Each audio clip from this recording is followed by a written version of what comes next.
অন্ধকারে বুক চিরে সূর্য ওঠে, আলোকিত হয়ে ওঠে সভ্যতা।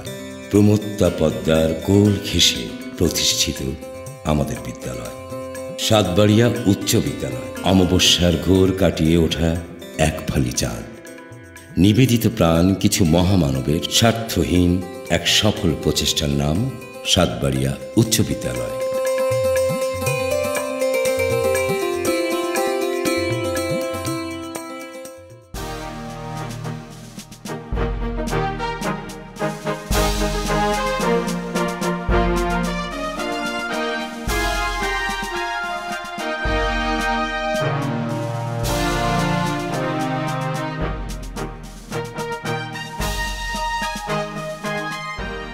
শতবর্ষ পেরিয়ে আজ এ বিদ্যালয় মহিরুহ রূপে সগর্বে দণ্ডায়মান।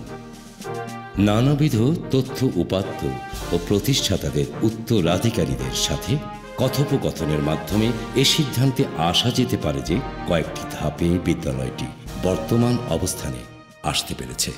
প্রথমত 20 শতকের গোড়ার দিকে 1905 থেকে 1913 সালের মধ্যে সাতবাড়িয়া অঞ্চলের ধনী ব্যবসায়ী ও নগরবাড়ি অঞ্চলের বহু জমির মালিক বাবু দিগম্বর চৌধুরী তার নিজ বসত বাড়িতে মাত্র 3 জন শিক্ষক কর্মচারী ও কয়েকজন ছাত্রকে নিয়ে দিগম্বর ইংলিশ মিডিয়াম জুনিয়র স্কুলের গোড়াপত্তন করেন।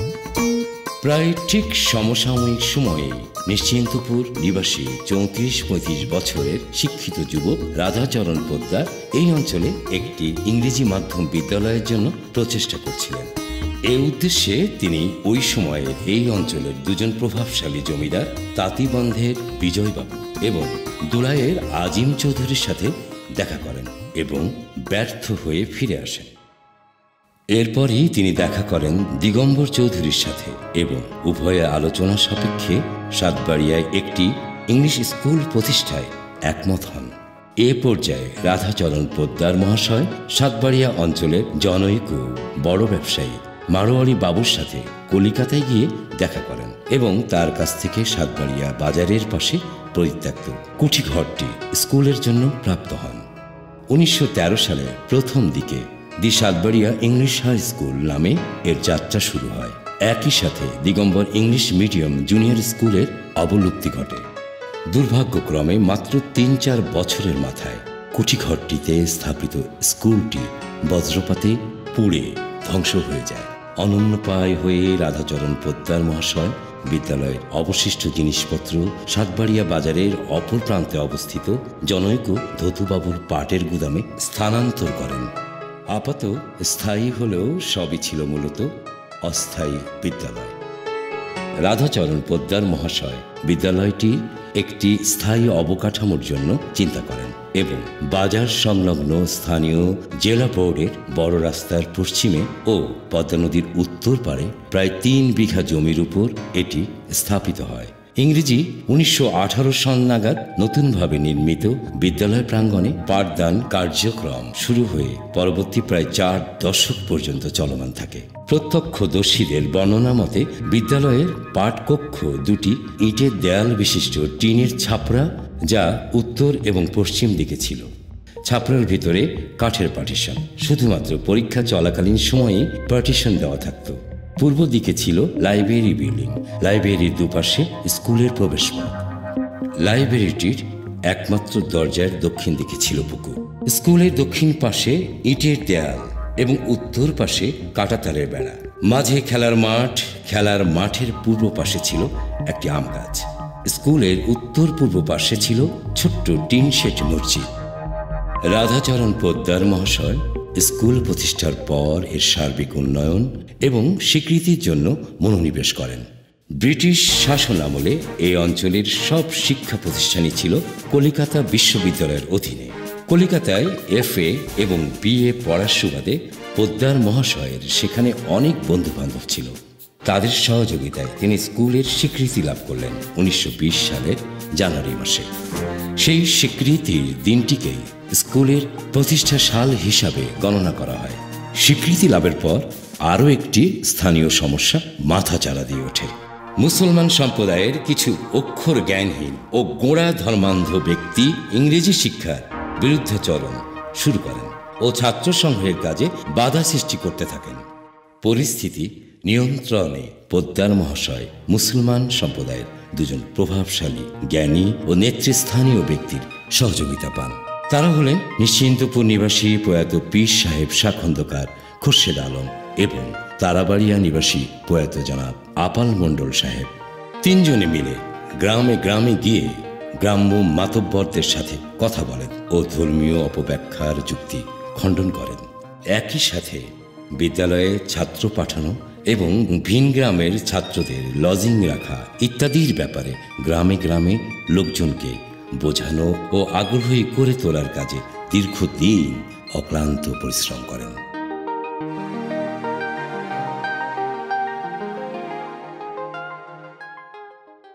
তাই সামগ্রিক বিবেচনায় বাবু রাধাচরণ পোদ্দার মহাশয়ের অগ্রণী নেতৃত্ব এবং অসামান্য ও অতুলনীয় অবদান বিবেচনায় বিদ্যালয়ের মূল প্রতিষ্ঠাতা ও অপর দুজন সর্বজনাব পীর সাহেব শাহ খন্দকার খোরশেদ আলম ও জনাব আপাল মণ্ডল সাহেব বিদ্যালয়ের সহ প্রতিষ্ঠাতা হিসেবে সর্বজন বিদিত হয়ে ওঠেন। তবে বিদ্যালয় প্রতিষ্ঠায় পোদ্দার মহাশয়কে অকৃপণ সহযোগিতার জন্য প্রবাসী ব্যক্তি হলেও বাবু দিগম্বর চৌধুরীর নাম চিরস্মরণীয় হয়ে থাকবে। আমাদের বাড়ি কোয়ার্টার মাইল হবে। আমার ছবি এই পালি লম্বা, এই পালি লম্বা। এখানে ছিল আপনার লাইব্রেরি চৌশিরে 4 কাছে 5 নদী ওর ওই পাশে, তারপরে বড় রাস্তা ছিল, তারপরে ওয়ানটেন চলে গেল বাজারে, বাজারে তারা ফের ভাঙিয়ে গেল, আবার রাস্তা এই পালি করলে। পূর্বমুখী এটা ছিল, দক্ষিণ মেয়েটা ছিল, এই পালি ওই কাজ দিয়ে, আর এই পালি এই কাজ দিয়ে, আর এ সাইড ফাঁকা, ওই কাজে 5 আর এই নিচের যেটা তার এই পাশে হলে আপনি লাইব্রেরি। আমার গ্র্যান্ডফাদার অর্থাৎ পিতামহ শ্রীযুক্ত মৃত রাধাচরণ পোদ্দার বা প্রয়াত রাধাচরণ পোদ্দার, উনি কলিকাতাতে লেখাপড়া সেরে এসে যখন বাড়িতে আসেন, দেশে আসেন, তখন আমাদের আর্থিক অবস্থা ভালো তিনি দেখলেন, তখন ওই পিছনে বাড়ি ছিল, উনি বাড়ি এই জায়গা কিনে নিয়ে বাড়িটা আরম্ভ করলেন। বাড়িটা আরম্ভ করে বললেন দেশের লোক খুবই গরিব, লেখাপড়া তো কেউই জানে না, দেশে একটা স্কুল হওয়া দরকার। তো উনি প্রথমে তাঁতিবন্ধু জমিদারের কাছে যান। তাঁতিবন্ধু জমিদার বিজয়বাবু সঙ্গে ওনার পরিচয় ছিল যে একটা স্কুল আপনি হাই স্কুল করেন। দুলার জমিদার হচ্ছে আজিম চৌধুরীকে বললেন যে চৌধুরী সাহেব একটা হাই স্কুল আপনি করেন, থানায় নাই। তখন কিন্তু আমাদের থানা সুজানগর নয়, থানা কিন্তু তখন হলো দুলাইতে থানা, সুজানগর থানা ছিল না। দুলাই আপনি একটা স্কুল করেন, আপনি এত টাকা পয়সা খরচ করেন, আপনি একটা স্কুল করেন, কোন কর্ণপাত করলেন না। এরই মধ্যে মাত্র 47 বছর বয়সে 1923 থেকে 24 সালের দিকে রাধাচরণ পোদ্দার মহাশয়ের আকস্মিক মৃত্যু ঘটে। তার অকাল মৃত্যুতে সাতবাড়িয়া উচ্চ ইংরেজি বিদ্যালয় সহ ইউনিয়ন ও আশপাশের এলাকায় জনহিতকর কার্যাদি কিছুদিনের জন্য হলেও থমকে দাঁড়ায়। আমার নাম হলো অনিল কুমার সরকার। এই ভিতরে চলে গেল বাজার, এদিকে তারাবাড়ি চলে গেল, এদিকে সাতবাড়ির বাজারে চলে গেল। একটা টি ছিল, টি বড় বাজার, মানে একটা বন্দর। তো এটা পুরোনো বাজারে 500-600 ঘর ছিল এবং তার সঙ্গে একটা আমাদের ঐতিহ্যবাহী জ্যোতিষবাবুর কুঠি, ধনাঢ্য ব্যক্তি আমাদের সাতবাড়িয়া বড় লোকের বসবাস। রাধাচরণ পোদ্দার মহাশয়ের মৃত্যুর পর তারই আপন ছোট ভাই রাধাবল্লভ পোদ্দার মহাশয়ের উপর বিদ্যালয় পরিচালনার দায়িত্ব অর্পিত হয়। কিন্তু তিনি রাধাচরণ পোদ্দার মহাশয়ের মতো শিক্ষা অনুরাগী ও ত্যাগী মনোভাবাপন্ন ছিলেন না। ফলে মাত্র 7-8 বছরের মাথায় তিনি তারই নিজ জামাতা বাবু অমরেন্দ্রনাথ পোদ্দার মহাশয়ের নিকট 1931 থেকে 32 সালের দিকে স্কুলের দায়িত্বভার অর্পণ করে অবসর গ্রহণ করেন। বাবু অমরেন্দ্রনাথ পোদ্দার মহাশয় 1962 সন পর্যন্ত প্রায় 31 বছর অত্যন্ত নিষ্ঠা ও দক্ষতার সাথে বিদ্যালয়টি পরিচালনা ও এর সামগ্রিক পথ নির্দেশনার দায়িত্ব পালন করেন। 1952 সনে আমি এই সাতবাড়িয়া উচ্চ বিদ্যালয়ে ক্লাস 3-তে ভর্তি হই। ওই সময় স্কুলে বিবরণ ছিল রাস্তা ছিল, পূবের দিকে বাজার ছিল, তারপর পুকুরও ছিল একটা স্কুলের পূবের দিকে। এই ভাঙে দেওয়ার পরে আমরা ওই স্কুলটা আবার আমাদের এখানে জ্যোতিষচন্দ্র সাহার নামে এক গোডাউন ছিল, পাটের গোডাউন, স্কুল করলাম 2-3 মাস। করার পরে ওখান থেকে আবার ট্রান্সফার হয়ে ওই আমবাগানের ভিতরে 2টে ছাপড়ার ভিতরে আমরা দীর্ঘদিন পড়াশুনো করে 3-4 বছর পড়াশুনো ম্যাট্রিক পাস করলাম ওখান থেকে। এই অঞ্চলের সভ্যতার সূতিকাগার বিদ্যালয়টি রাক্ষসী পদ্মার ভাঙনে বিলীন হয়ে যায় 1957 সালে। ফলে কিছুদিনের জন্য হলেও বিদ্যালয়ের পাঠদান কার্যক্রম স্থবির হয়ে পড়ে। পরবর্তীতে সাতবাড়িয়ার বিশিষ্ট ব্যবসায়ী বাবু জ্যোতিষচন্দ্র সাহার বাজার সংলগ্ন উঁচু পাট গুদামে অস্থায়ীভাবে বিদ্যালয় স্থানান্তর করে পাঠদান কার্যক্রম চালু হয় 1957-58 সালে। কয়েক মাসের মধ্যে পুনরায় তারাবাড়িয়ার বাবু মতিলাল সরকারের বাড়ি সংলগ্ন একটি পরিত্যক্ত বসতবাড়িতে স্থানান্তর করা হয়। এই বাড়িতেই বিদ্যালয়ের পাঠদান কার্যক্রম পরিচালনার জন্য 2টি টিনশেড ছাপড়া ঘর তৈরি করা হয়। এটিও 1960 সালে পদ্মায় বিলীন হয়ে যায়। বিদ্যালয় স্থানান্তরের এ সমস্ত কার্যক্রম বাবু অমরেন্দ্রনাথ পোদ্দার মহাশয়ের সার্বিক তত্ত্বাবধানে ও সাতবাড়িয়া ইউনিয়ন কাউন্সিলের তৎকালীন প্রেসিডেন্ট জনাব আসরুদ্দিন প্রামাণিক, সাতবাড়িয়ার বাবু জ্যোতিষচন্দ্র সাহা, গোপিনপুরের জনাব কপিলউদ্দিন প্রামাণিকের সহযোগিতায় সম্পূর্ণ হয়।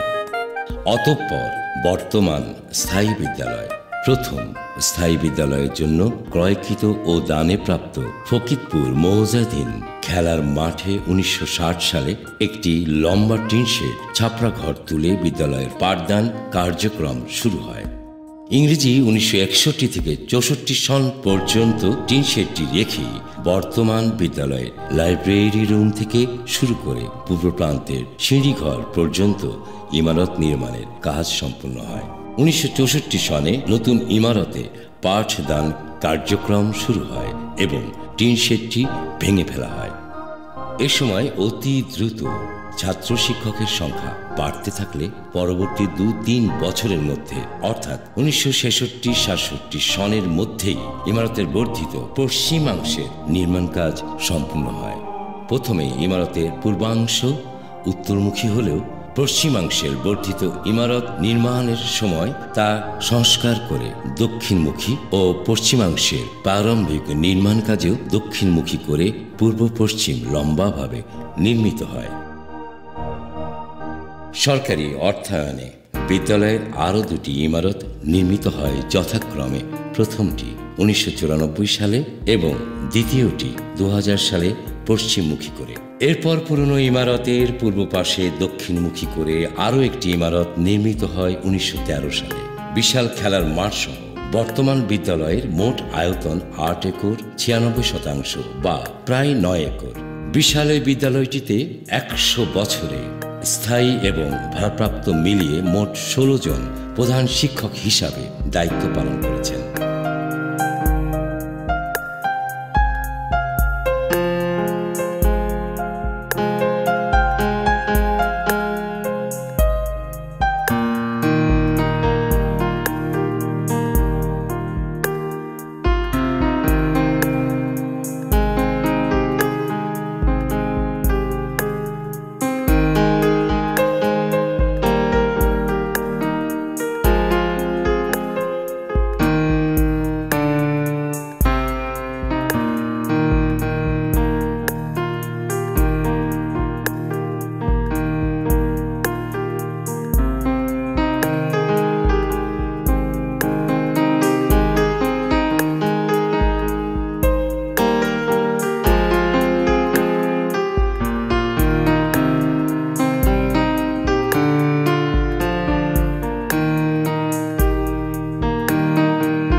এ সময়ের মধ্যে বিদ্যালয়টির ছাত্র ও শিক্ষকদের সংখ্যা বৃদ্ধির পাশাপাশি অন্যান্য আনুষঙ্গিক নানাবিধ সুবিধাও বৃদ্ধি পেয়েছে এবং যুগোপযোগী শিক্ষা ব্যবস্থার দিকে ক্রমান্বয়ে এগিয়ে চলছে। 1947-এ দেশ বিভাগের মধ্য দিয়ে ভারত ও পাকিস্তান নামের দুইটি দেশের জন্ম হলো। দুর্ভাগ্যক্রমে বাংলার এই অঞ্চল 1200 মাইল দূরের পাকিস্তানের শোষণ বঞ্চনার শিকার হয়। 1952-এর ভাষা আন্দোলন, 1969-এর গণ অভ্যুত্থানে অস্থিতিশীলতা দেখা দেয়। মানুষের মধ্যে দেশ ত্যাগের একটা হিড়িক পড়ে যায়, যার প্রভাব এই অঞ্চলেও পড়ে। স্কুলের অনেক ছাত্রকে বাবা মায়ের সাথে চলে যেতে হয় অন্য দেশে।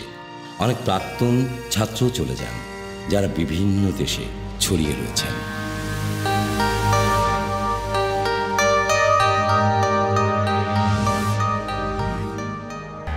এরপর স্বাধীনতা যুদ্ধ 1971। দেশ মাতৃকার স্বাধিকার রক্ষায় স্কুলের প্রাক্তন এবং তৎসময়ের বর্তমান ছাত্ররাও ঝাঁপিয়ে পড়ে। এই অঞ্চলের তৎসময়ের আওয়ামী লীগ নেতা ও সংসদ সদস্য জনাব আহমদ তফিজউদ্দিন মাস্টারের যোগ্য নেতৃত্বে এক দল তরুণ দেশ মাতৃকার টানে মুক্তিযুদ্ধে ঝাঁপিয়ে পড়েন। আমি মোহাম্মদ আমিনুদ্দিন মোল্লা। আমার এফএফ নাম্বার 9676। 1968 সনে আমি এসএসসি পাস করি। সেক্টর নম্বর হচ্ছে 7।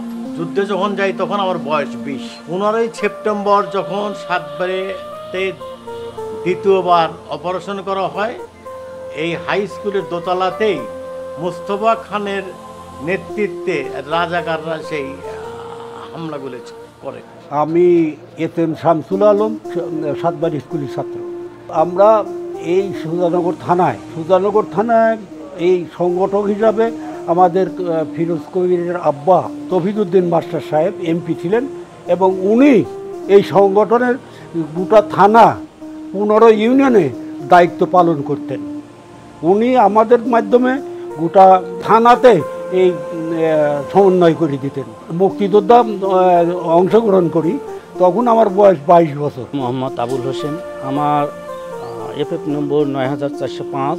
1971 সালে পাকিস্তানের বর্বর বাহিনী যখন আমাদের বাংলাদেশ আক্রমণ করে, 14 বছর বয়সে আমি মুক্তিযোদ্ধা অংশগ্রহণ করি। আমি ক্লাস 7-এ থাকতে মুক্তিযোদ্ধা যাই। আহমদ তফিজউদ্দিন আমিনুদ্দিন মোল্লাকে সাথে নিয়ে ভারতে চলে যান এবং সেখানে কেচুয়াডাঙ্গা ক্যাম্পের ইনচার্জ হিসেবে দায়িত্ব পালন করেন। নিশ্চিন্তপুরের খন্দকার ওবায়দুল্লাহ ছাও মিয়া, এসকে হাবিবুল্লাহ, আমজাদ আলী বিশ্বাস খোকন সংগঠক হিসেবে দায়িত্ব পালন করেন। অন্যান্য মুক্তিযোদ্ধারা হলেন নারুহাটির মোহাম্মদ আবদুল্লাহ লতিফ, মোহাম্মদ শামসুর রহমান শাম, ফকিরপুরের মোহাম্মদ শফিউদ্দিন প্রামাণিক, তারাবাড়িয়ার মোহাম্মদ আবু বক্কর প্রামাণিক, কুড়িপাড়ার মোহাম্মদ আজিবর সর্দার, কাচুরির খাজা নাজিমুদ্দিন আহমদ আলী, ফকিরপুরের মোহাম্মদ আব্দুল বারেক ও মোহাম্মদ আলতাফ হোসেন, তারাবাড়িয়ার মরহুম এরশাদা আলম, কুড়িপাড়ার মোহাম্মদ শাহজাহান আলী ও মোহাম্মদ খলিলুর রহমান, কাচুরির মোহাম্মদ রইচউদ্দিন, সিন্দুরপুরের মরহুম আব্দুল মান্নান, গোপালপুরের মোহাম্মদ আব্দুল আজিজ, মোহাম্মদ বন্দের আলী, মানিকহাটের AKM নজরুল আলম, AKM নুরুল আলম, মোহাম্মদ আব্দুল বারি, মোহাম্মদ কোবাদ হোসেন খান, আব্দুল মাজেদ শেখ, গাবগাছির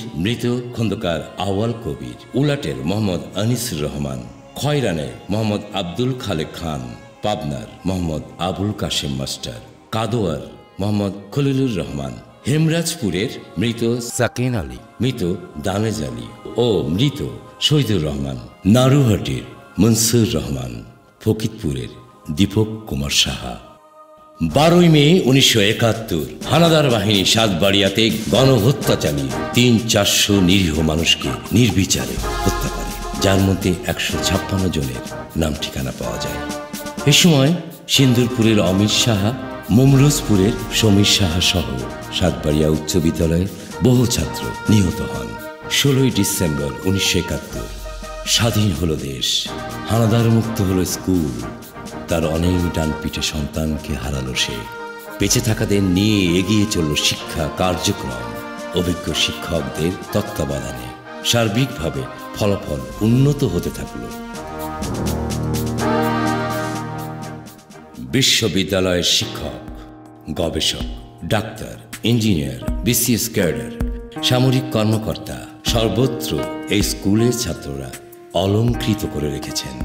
তবে রাধাচরণ পোদ্দারের যে কন্ট্রিবিউশন অকল্পনীয়। আমি খেয়াল করি যেটা দেখলাম যে উনি কী পরিমাণ কষ্ট করেছেন। কলকাতা যেতেন, তারপরে সে অফিসারদের সঙ্গে বসে বসে কীভাবে পারমিশনটা আদায় করবেন, সমস্ত কথাই আসছে। হয়তো অনেক কিছু আমরা জানি না, হচ্ছে আরও হয়তো ইতিহাস আরও বড়, আরও কঠিন। সাতবাড়িয়া উচ্চ বিদ্যালয় অসাম্প্রদায়িক চিন্তা চেতনার সূতিকাগার হিসেবে সুপ্রতিষ্ঠিত সৃষ্টির শুরু থেকেই, যার ফলে গত 100 বছরেও এই স্কুলের কোনো ছাত্র দেশবিরোধী কোনো চক্রের সাথে হাত মেলায়নি। মৌলবাদ বা তথাকথিত ধ্বংসাত্মক রাজনীতির কলুষিত বিষয় এই বিদ্যালয় বা এই বিদ্যালয়ের ছাত্রদেরকে স্পর্শ করেনি কখনো। আমি এম শামসুল আলম, প্রধান শিক্ষক সাতবাড়িয়া উচ্চ বিদ্যালয়। বিদ্যালয়ে বর্তমান ছাত্র সংখ্যা 1067 জন, শিক্ষক কর্মচারীর সংখ্যা 26 জন। অত্র বিদ্যালয় থেকে গত 10 বছরে 1379 জন ছাত্র এইচএসসি পরীক্ষায় অংশগ্রহণ করেছেন। তার মধ্যে 1288 জন ছাত্র কৃতকার্য হয়েছে, 121 জন পেয়েছে প্লাস, 451 জন পেয়েছে এ। সাতবাড়িয়া উচ্চ বিদ্যালয়ে একটি প্রশিক্ষিত স্কাউট দল, একটি ফুটবল দল, এছাড়া বিভিন্ন সাংস্কৃতিক অনুষ্ঠানে সাতবাড়িয়া উচ্চ বিদ্যালয়ের ছাত্ররা সদা সর্বদাই অংশগ্রহণ করে থাকে। 1947 সনের আগ পর্যন্ত বিদ্যালয়ের সর্বশেষ বোর্ড পরীক্ষা এন্ট্রান্স নামে পরিচিত ছিল, যা 1948 সাল থেকে 1960 সাল পর্যন্ত ম্যাট্রিকুলেশন এবং 1961 থেকে বর্তমান পর্যন্ত এসএসসি নামে প্রচলিত রয়েছে। পড়াশোনার পাশাপাশি বিতর্ক প্রতিযোগিতা, তথ্য প্রযুক্তি বিষয়ে তাদের মেধা ও মননের স্বাক্ষর রাখছে। সাতবাড়িয়া উচ্চ বিদ্যালয়ের সর্বদক্ষিণে খরস্রোতা পদ্মা নদী, দক্ষিণ পশ্চিমে ইউনিয়ন পরিষদ কার্যালয়, পশ্চিমে মসজিদ এবং সাবেক ও বর্তমান মাননীয় সংসদ সদস্য জনাব মরহুম আহমদ তফিজউদ্দিন ও তার সুযোগ্য জ্যেষ্ঠ পুত্র জনাব আহমদ ফিরোজ কবিরের বাসভবন। পশ্চিম উত্তরে সাতবাড়িয়া বাজার, উত্তরে হাসপাতাল, সিসিটিভি ও সাতবাড়িয়া ডিগ্রি কলেজ। পশ্চিমে সাতবাড়িয়া সরকারি প্রাথমিক বিদ্যালয় ও সাতবাড়িয়া বালিকা উচ্চ বিদ্যালয়। সাতবাড়িয়া উচ্চ বিদ্যালয় শতবর্ষ উদযাপন 2020, এটা আমাদের 3টি লক্ষ্য নিয়ে আমরা আসলে এটা উদযাপন করতে যাচ্ছি। প্রথম লক্ষ্য হচ্ছে যে স্কুলের ইতিহাসে এখনো পর্যন্ত যে সমস্ত প্রাক্তন ছাত্ররা বিভিন্ন জায়গায় কর্মরত আছেন, জীবিত আছেন, তাদেরকে এক জায়গায় সমবেত করে একটা উৎসবের আয়োজন করা। এবং অন্য দুটো উদ্দেশ্যের মধ্যে আরেকটি হলো যে সকলের মধ্যে একটা পুরনো এবং নতুন ছাত্রদের মধ্যে সেতু বন্ধন তৈরি করা। তৃতীয়ত হচ্ছে যে এই অনুষ্ঠানের মধ্যে দিয়ে আমরা সাতবাড়িয়া উচ্চ বিদ্যালয়ের প্রাক্তন ছাত্রদের একটা অ্যালামনাই অ্যাসোসিয়েশন গঠন করার মধ্যে দিয়ে আমাদের এই প্রিয় বিদ্যালয়ের উন্নতিতে ভবিষ্যতে যাতে আমরা অবদান রাখতে পারি সেই প্রচেষ্টাটা গ্রহণ করা হচ্ছে এই অনুষ্ঠানের মূল লক্ষ্য। স্কুলের অ্যালামনাই অ্যাসোসিয়েশনের তহবিল গঠন করার অন্যতম উদ্দেশ্য হলো যে ভবিষ্যতে যে এই অনুষ্ঠানের মধ্যে দিয়ে অনুপ্রাণিত ভবিষ্যৎ প্রজন্মের ছাত্র শিক্ষকদেরকে আরও কীভাবে উজ্জীবিত করা যায়, কীভাবে তারা ভালো ফলাফল অর্জন করতে পারে এবং একই সাথে বিদ্যালয়ের সুনাম অক্ষুণ্ণ রেখে ভবিষ্যতে পূর্বেকার গৌরব ফিরিয়ে আনতে পারে, সেই লক্ষ্যে তাদেরকে অনুপ্রাণিত করার জন্যে অ্যালামনাই অ্যাসোসিয়েশন যে তহবিল গঠন করার চিন্তা করছে, সেই তহবিলটা ব্যবহার করা হবে একাডেমিক ডেভেলপমেন্টের ক্ষেত্রে এবং শিক্ষক ছাত্র তাদের যথাযথ প্রশিক্ষণ, ওরিয়েন্টেশন, শিক্ষার মান বাড়ানোর জন্য যা যা করা দরকার সমস্ত কর্মসূচি যাতে অ্যালামনাই অ্যাসোসিয়েশনের মাধ্যমে হাতে নেওয়া সম্ভব হয়, এই সামগ্রিক লক্ষ্য সামনে রেখেই আসলে আমরা এই শতবর্ষ উদযাপন আয়োজন করতে যাচ্ছি। সবাইকে স্বাগতম। দীর্ঘ একটা প্রক্রিয়ার পর আমরা আজকে এই সাতবাড়িয়া উচ্চ বিদ্যালয়ের শতবর্ষ উদযাপন করতে পারছি। সাতবাড়িয়া উচ্চ বিদ্যালয়ের ছাত্র হিসাবে আমি গর্ববোধ করি। এটি একটি ঐতিহ্যবাহী শিক্ষা প্রতিষ্ঠান, আর প্রাচীনতম শিক্ষা প্রতিষ্ঠানের ছাত্র এবং এই বিদ্যালয়ের শতবর্ষ উদযাপন আমরা করতে পেরেছি, এটা আমাদের একটা সাফল্যের ধারাবাহিকতা মনে করি। এর পেছনে অনেক শ্রম দিতে হয়েছে। আমি বিশেষ করে আমার সদস্য সচিব আবুল কাশেম, আমাদের মোর্শেদুল আলম টিপু, এইরকম অনেকের নাম উল্লেখ করতে হয় যাদের অক্লান্ত পরিশ্রমের ভিতর দিয়ে শতবর্ষ উদযাপনটা আমরা করতে পেরেছি। আমি হয়তো দুজনের নাম বলেছি, কিন্তু আরও অনেকেই এর পেছনে শ্রম দিয়েছে। দীর্ঘ প্রক্রিয়ার ভিতর দিয়ে আজকে আমরা এই জায়গাটায় আসতে পেরেছি এবং অনেক প্রতিকূলতা আমাদেরকে ডিঙাতে হয়েছে। আমাদের একটা উদ্দেশ্য নিয়ে এই যে মিলন মেলা তৈরি করা, শতবর্ষ উদযাপন করা, এর পেছনে আমরা সবাই একসাথে হব, নবীন প্রবীণদের মিলন মেলা হবে, পাশাপাশি এই বিদ্যালয়টির যে ঐতিহ্য ছিল সেই ঐতিহ্যের যে ধারাবাহিকতাটা রক্ষার জন্যেই এবং আমাদের কিছু উদ্যোগ নেওয়া, সেই উদ্যোগগুলো যাতে আমরা ফলপ্রসূভাবে সফলভাবে পালন করতে পারি আগামীতে, তার জন্য আমাদের কিছু করণীয় আছে। এই শতবর্ষ উদযাপনের ভিতর দিয়ে আমরা সেটাও করতে চাই। শতবর্ষ উদযাপন করতে গিয়ে আমাদের অনেক ধরনের প্রতিকূলতার ভিতর দিয়ে যেতে হয়েছে, অনেক চ্যালেঞ্জ আমাদেরকে নিতে হয়েছে এবং আমরা শেষ পর্যন্ত অনেকের প্রচেষ্টার ফসল এই শতবর্ষ উদযাপন। আমরা আজকে একটু অনেকটা ভারমুক্ত লাগছে। আর একটা আনন্দের সবচেয়ে বড় জায়গা যেটা হলো যে এই স্কুলের ছাত্র হিসাবে গর্ববোধ করি। তো স্কুল আমরা যেমন এই শতবর্ষ উদযাপন করতে গিয়ে স্মৃতি রোমন্থনও করব, পাশাপাশি আমাদের যে কিছু দায় আছে, ঋণ আছে এই বিদ্যালয়ের কাছে, তারও কিছু শোধ করতে চাই। ইনশাল্লাহ আমাদের এই শতবর্ষ উদযাপনের যে লক্ষ্য, তা আমরা পূরণ করতে পারবো। 1920 থেকে 2020 শতবর্ষ পেরিয়েছে। আরো 1000 বছর টিকে থাকুক আমাদের প্রাণের বিদ্যালয়, সগর্বে সমহিমায় জন্ম দিক লাখো কোটি সূর্য সন্তান, যারা বয়ে আনবে মাতৃভূমির মান। বহু ভাঙা গড়ার মধ্য দিয়ে আজকের এই বিদ্যালয় সাতবাড়িয়া উচ্চ বিদ্যালয়।